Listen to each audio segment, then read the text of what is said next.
ఒక జాతికి జరిగిన అన్యాయానికి ప్రతీకారం లేదా పరిష్కారం, న్యాయబద్ధమైన పరిష్కారం.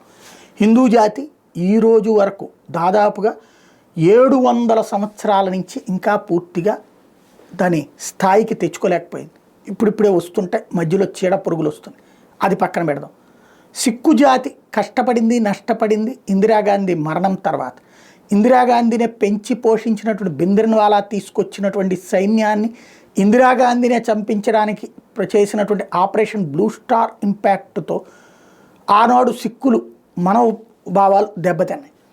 ఆ తర్వాత అదే సిక్కులకు సంబంధించినటువంటి ఇందిరాగాంధీ అంగరక్షకులు ఆమెనే కాల్చి చంపడం, ఆ తర్వాతన దానికి ప్రతీకారంగా కనబడ్డోళ్ళందరినీ చంపేసినటువంటి సంఘటనలు చోటు చేసుకుని అప్పుడు వాళ్ళ మీద వాటి మీద విచారణ చేస్తామన్నటువంటి కాంగ్రెస్ పార్టీ ఏది ఒక రాచపీనుగు వెళ్తే ఒంటరిగా వెళ్ళదు అనేటటువంటి నినాదంతో తప్పదు ఇట్లాంటి దాంట్లో ఒక మహావృక్షం కూలినప్పుడు ఇవన్నీ దాని కింద నలిగేది కామన్ అన్నటువంటి రూట్లో మాట్లాడుకొచ్చారు రాజీవ్ గాంధీ కానీ వాళ్ళంతా.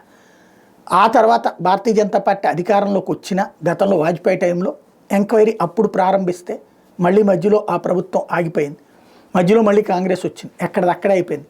సజ్జన్ ఎవరైతే ఆనాటి దుర్మార్గాలకు కారణమైన ఆనాటి యువజన కాంగ్రెస్ అధ్యక్షుడు ఇన్ని సంవత్సరాల తర్వాత ఇప్పుడు శిక్ష ఎదుర్కోబోతున్నాడు. తద్వారా ఇంతకాలం తర్వాత ఎప్పటి 84, ఎప్పటి 2024, 94, 2004, 2014, 2024 అంటే 40 సంవత్సరాలు పట్టింది న్యాయానికి.